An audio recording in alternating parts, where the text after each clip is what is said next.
Introduce myself. My name is Renee Mansfield. In case you don't know, I'm a former firefighter paramedic, now turned a nervous system regulation coach. I spent over a decade in a world where exhaustion was the normal and basically shutting your mouth in silence was survival.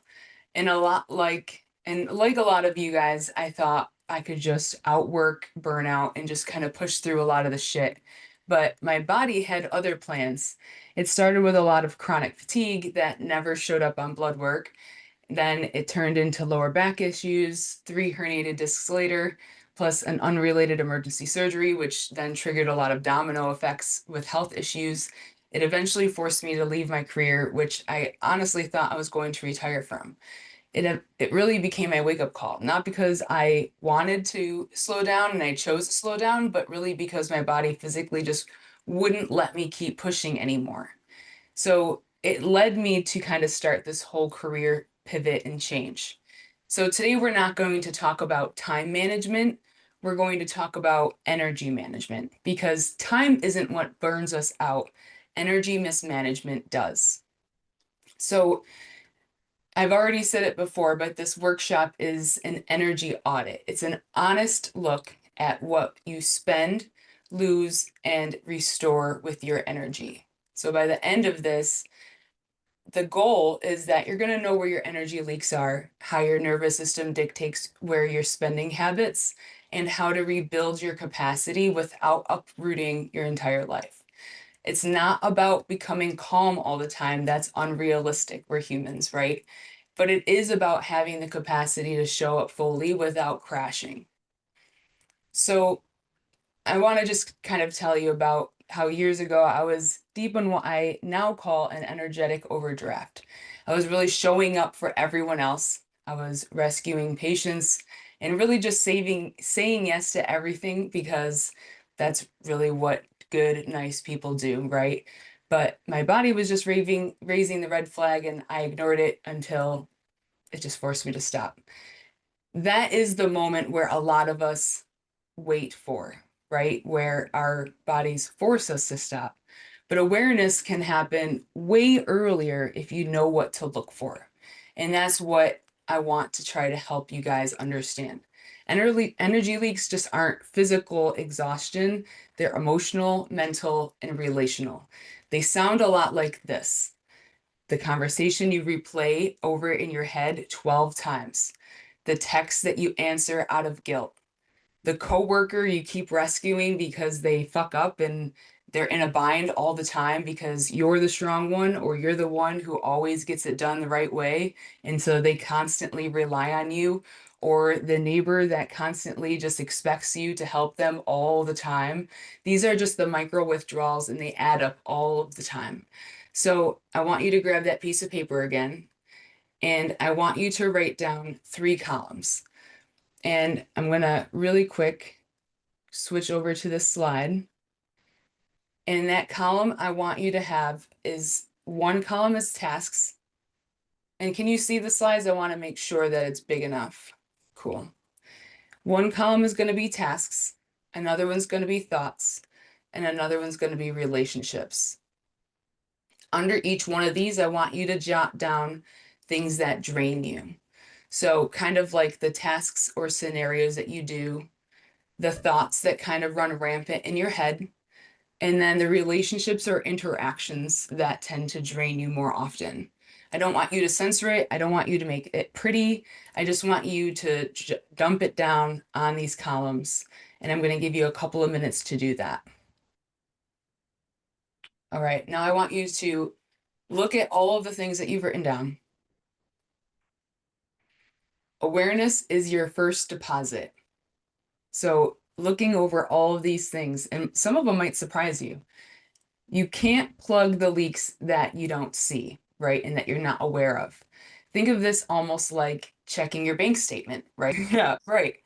And it's no judgment, really. And the whole goal of this is to remove the personal aspect of it. There's no judgment. This is all data. So I want you to circle 1 or 2 things that really surprise you. 1 or 2 things that you've been really tolerating way too long, that you've been justifying to yourself and just being like, man, I have been compromising on this scenario, on this task, or on this person for just way too long. So once you circle those one or two things, I want to talk about what's actually happening in your body. So when you feel wired, wiped out, or finally steady again, there's this thing called the polyvagal theory, and it explains how your body's internal wiring through the vagus nerve decides whether you're safe, under threat, or totally tapped out. The vagus nerve, I don't know if you've ever heard of it, but it runs from your brainstem all the way through your face, your heart, and into your gut. It's basically your body's communication superhighway. It's constantly communicating all the way through your entire body.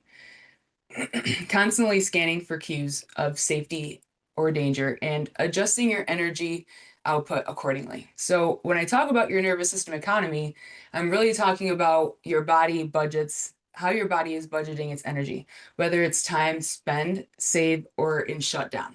So, let's talk about the three main states of your energy gauge. So, you first have your sympathetic, that's your spending mode.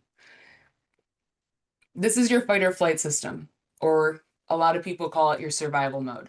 Your body is wired for speed here. Your heart rate's going to be up, your muscles are primed, your adrenaline is pumping.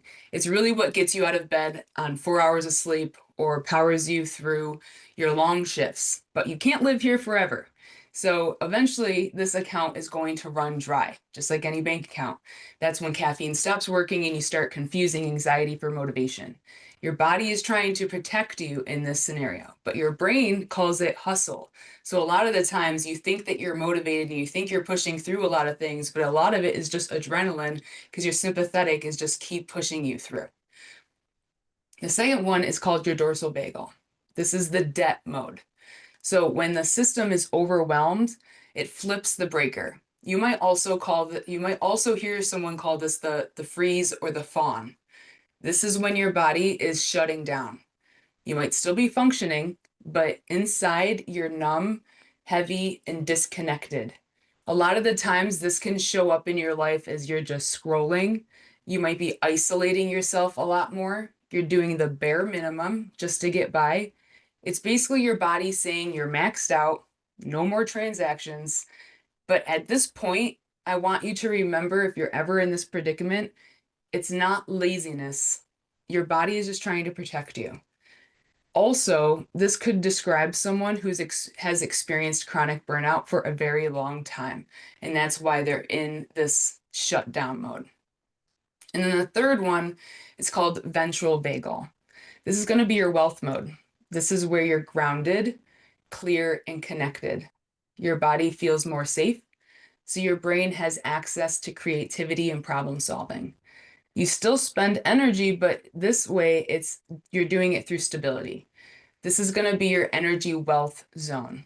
The goal isn't to always stay here for forever, but it is to come back here faster after the stress hits.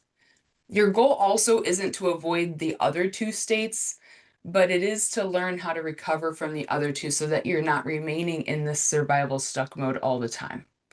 Because you're not always going to be in the ventral vagal. That's also unrealistic because you can't be in wealth mode all the time.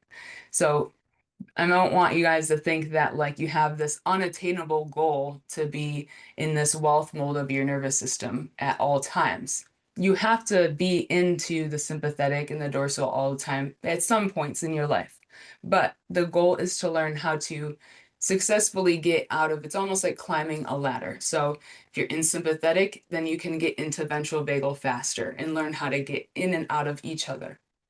So if you were to think about your energy as a credit score, you could think about your sympathetic is like swiping the credit card. You know, you're spending, spending, spending. Your dorsal vagal is like your credit card's just declined. No more spending at all. And then your ventral vagal is when you're earning interest on whatever you have invested. So I want you to think back on the body scan that we started from the beginning. Check in again with that. So if you wrote it down, I want you to check in again. Did you notice tightness anywhere specific, like your jaw or your neck, your chest, shallow breathing? This is where we can start connecting your brain into your body. Those are going to be your early warning signs, your first overdraft alerts. They're unique and specific to you. So, whatever those are for you are going to be different for what they are for me, or they're going to be different for what they are for Doreen or for Rebecca. So, all of them are going to be unique. So, that's the first sign of when you might be experiencing some type of burnout or some type of anxiety. Do you have a question, Doreen?